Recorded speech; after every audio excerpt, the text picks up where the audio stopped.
They say the worst wounds are the ones you never see coming. I used to believe that. Now I know better. The worst ones are the wounds you do see, but pretend aren't real. It was a Thursday. Ordinary, really. Sunlight slanting in through the blinds, the faint hum of my laptop fan as I worked from home, and the smell of lunch simmering in the kitchen. I remember thinking how lucky I was. Stable job, cozy home, a wife I'd loved since our early 20s. We'd been through the usual ups and downs, but lately things had felt distant. She'd started going on lunch dates a few months ago. Said she needed more social time to catch up with old friends. I encouraged it. Everyone needs their space. At first, it was harmless. Then it became every week. Then twice a week. Then always the same story. Ran a bit late. Forgot to text. Phone died. Excuses dressed up like explanations. That afternoon, I heard the door open.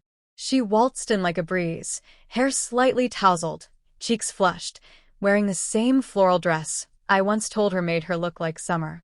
She was smiling, but not at me. "Hey, babe," she said, setting her purse down like everything was fine. Lunch went long. Maya just wouldn't stop talking. "Maya." Again. I nodded, stirring the sauce on the stove.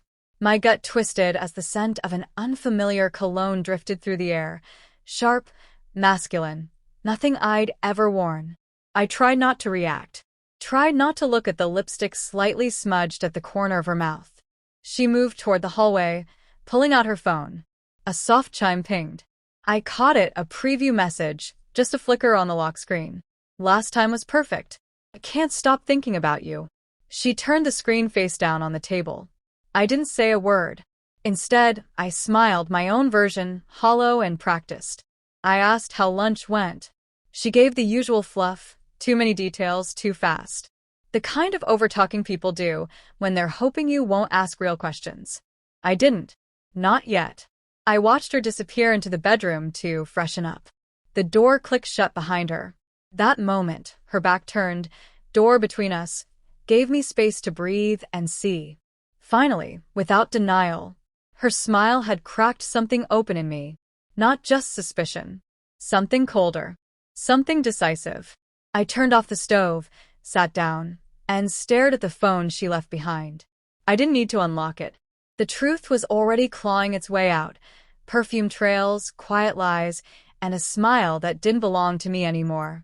And I realized in that silence that I wasn't going to confront her in anger. I was going to outsmart her. I didn't sleep that night. She lay beside me, breathing softly, as if her world was untouched. I stared at the ceiling, replaying every detail, the smirk in her voice, the message on her phone, the perfume that didn't belong in our home. I didn't need confirmation, but I needed proof. Cold, undeniable proof. Not for her. For me. The next morning I got to work. We shared a phone plan. She'd forgotten that, or maybe just assumed I never looked. I did. I scanned the call logs first, a number that repeated like a drumbeat. Lunchtime. Late evenings. Just long enough to say what needed saying. I copied the number and started searching. It wasn't registered under a name, but I found social media linked to it. His face wasn't there, not that I needed it, but the posts told me everything. Gym selfies. Mid-tier motivation quotes. A man trying too hard to seem like more than he was. My next move was tracking.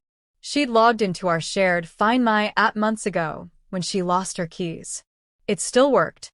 I watched her location history, long stops at restaurants she'd never mentioned, always around the same time each week. I pinned each one, cross-referenced the timestamps with her texts. Every lie had a location. Every excuse had a digital fingerprint. Still, I wanted more. That weekend, I spoke casually with a neighbor, an older guy with a security camera aimed toward the street. He liked to talk. I asked about car break-ins, acted concerned. Within 5 minutes, he offered to show me old footage. I watched my wife step out of a black sedan 2 days earlier. It wasn't a rideshare. She kissed the driver goodbye. My hands went cold. Back home, I stared at our wedding photo. Not at her, but at myself, the younger version, eyes full of trust. That man didn't deserve this.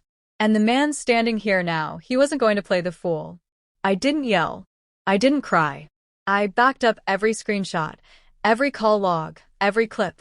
I created folders, labeled them cleanly. I even recorded voice memos, not of her, but of my own thoughts, raw and unfiltered. I wanted to remember how this felt. Not just betrayal, but clarity. There was a time I might have begged her to come clean. That time had passed. The next morning, I made her coffee, kissed her forehead, and told her to have a good day. She smiled again, that same hollow grin. She had no idea I was already 10 steps ahead. Let her keep lying. I wasn't building evidence for a confrontation. I was building an exit strategy, one she'd never see coming. I wasn't interested in drama. I wanted precision. People like her thrive on chaos, sob stories, deflections, guilt trips. I wasn't giving her the chance. The first thing I did was meet with a lawyer. Quietly, discreetly.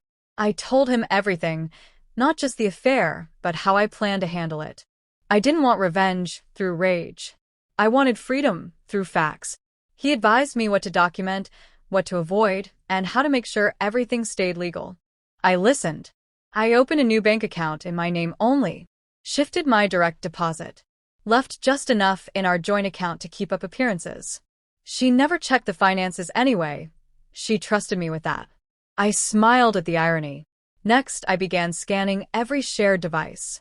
She'd once connected her phone to the family laptop, backup sync. Old messages, photos, cloud access. Sloppy. I found pictures, blurred hotel rooms, shots of food meant for two, outfits she never wore around me. Her face, angled to show her best side. His arm, barely visible in one. It was enough. I backed it all up. Labeled everything. Insurance. At home, I started pulling back. Not enough to raise alarms, just subtle detachment. I stopped asking about her day. Let her talk without listening. Nodded at her stories. She thought I was tired, distant, maybe even losing interest. And she liked it. "I'm glad you're giving me space lately," she said once, sipping wine across from me. "It's been refreshing." I nodded. "You deserve that." Her smile was radiant. Fake things always are. I planned the reveal down to the day. I picked a weekend she'd scheduled another girls' brunch. She thought I didn't notice the pattern. The extra time getting ready, the carefully picked perfume, the phone glued to her palm. I encouraged her to go. "Have fun," I said. "Take your time." While she was gone, I set the stage. I cooked her favorite dinner, pasta with roasted garlic, red wine sauce, a bottle of her go-to Shiraz. Lit candles. Set 2 plates. Perfect lighting. A romantic setup she hadn't seen in months. But it wasn't for her. While the sauce simmered, I opened the home security app and watched the camera I'd hidden by the entryway. Motion-activated, wide-angle. She came in laughing, talking on the phone. Still dressed like summer. Still glowing from the attention of someone else. I hit record. She didn't even glance at her surroundings. Didn't notice the wine, the food, the silence. Just walked straight into the bedroom to change, still grinning. Still unaware. I turned off the feed, plated the food, and sat in silence. I didn't need to scream. I didn't need to cry. I just needed to wait for the right moment to serve what she truly earned, the truth, with wine, and the quiet dignity of someone who had already won. She came out of the bedroom humming, wearing sweatpants now, phone still in hand, thumbs tapping away. She didn't even notice the dinner table, the candles, the wine, the way I was just sitting there waiting. When she finally looked up, I saw her pause. "Oh, did we have plans tonight?" she asked, blinking at the setup. "No plans," I said softly. "Just closure." She tilted her head, fake confusion already creeping in. "What's that supposed to mean?" I slid a plain manila envelope across the table. No dramatic music, no raised voice. Just documentation, screenshots, GPS logs, printouts of her texts, a still frame from the neighbor's security footage. Everything indexed. Everything clean. Her face drained color like a curtain falling. "You've been going through my phone," she snapped, reaching for outrage. "No," I replied. "You left everything in the cloud. You handed me the truth. I just picked it up. She flipped through the pages, hands trembling now. I saw the denial collapse in stages. Anger, panic, realization. She opened her mouth to speak, then closed it.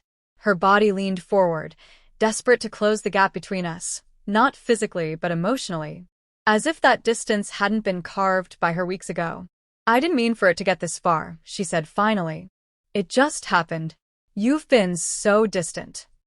No. I cut in. You cheated because you wanted to. My distance came after. It was a reaction, not a cause. The silence between us was deafening. She looked like she might cry for herself, not for what she did. I stood up, walked over to the drawer, and took out another envelope. This one was thicker. Divorce papers, I said. Already drafted. I'm not asking for anything that isn't mine. You'll have 30 days to move out. She gasped. You can't be serious. I'm done being lied to by someone who smiles in my face and walks out the door to be with someone else. She pleaded, tried to explain, said it was a mistake, that she still loved me, that we could work through it. Every line felt rehearsed. Maybe she'd practiced them in her head, maybe she'd used them before. It didn't matter. I didn't scream. I didn't slam doors. I just handed her one last piece of paper. A note with the other man's wife's contact info. She knows now, I said. I figured she deserved the truth too. Her mouth dropped open, but no sound came out. I made dinner, I said. Feel free to eat. I lost my appetite about 6 weeks ago. I walked out the door before she could respond. The night was cool, the stars quiet. I didn't feel anger anymore. Just peace. She waltzed in, smiling like she owned the world. Now she's sitting in the ruins of her own lies, and I didn't even have to raise my voice.